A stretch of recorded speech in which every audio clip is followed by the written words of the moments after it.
Hello and good morning সবাইকে। So বিয়ের পর কিন্তু আজকে প্রথমবার যাচ্ছি আমি আমার বাবার বাড়িতে। ও আজকে আমাদের হচ্ছে অষ্টমঙ্গলা। তো আজকে খুব সকাল সকাল উঠে আমরা দুজনেই একদম রেডি হয়ে গেছি স্নান টান করে। তো এখন বাজে সকাল 10টা আর আমরা বেরিয়ে পড়েছি বাড়ি থেকে। যদিও আমাদের অষ্টমঙ্গলার পুজোটা কিন্তু আজকে হবে না, হবে কাল। তো আজকে বাড়িতে গিয়ে একটু ভালো করে রেস্ট নেওয়া যাবে। তো নেক্সট ডে মর্নিং আর সকাল সকাল আজকে ঘুম থেকে উঠে স্নান টান করে দুজনেই একদম বিয়ের সাজে রেডি হয়ে গেছি, কারণ আজকে যেহেতু অষ্টমঙ্গলায় বিয়ের বেনারসি আর পাঞ্জাবি পরেই বসতে হয়। আর এদিকে মা করছে পুজোর জোগাড়। আমি কি বললাম? হ্যাঁ, একদম কেন ওই দাদাটাও নাচতে নাচতে তোর সঙ্গে ঢুকলো। আরে দাদা আরে সুভাষ তোদের এবারই ও আচ্ছা, এই সিন্ধু কাকা তাহলে মনে হয়। হ্যাঁ লম্বা করে। হ্যাঁ হ্যাঁ, লম্বা মতো ওই সিন্ধু কাকা বোধহয়। এই পাওয়ারফুল একটা চশমা। হ্যাঁ হ্যাঁ, ওই সিন্ধু কাকাই।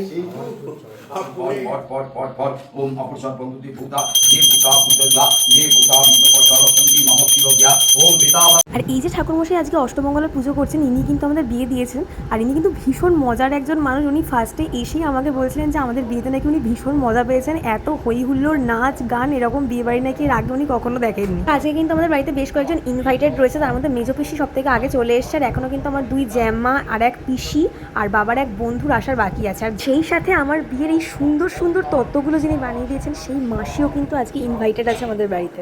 তো এখন এই পুজোর সিন্নি প্রসাদ একটা থালার মধ্যে বাড়িতে করে করে তুলে রাখা হচ্ছে আলাদা করে। তো এটা মা যাবে একটু পরে পাড়ায় প্রত্যেকটা বাড়িতে দিতে। এদিকে জ্যাম্মার আর পিসিরা সবাই খেতে বসে পড়েছে। আজকের মতন এই ভিডিওটাকে আমি এখানেই এন্ড করছি। সবাইকে টাটা।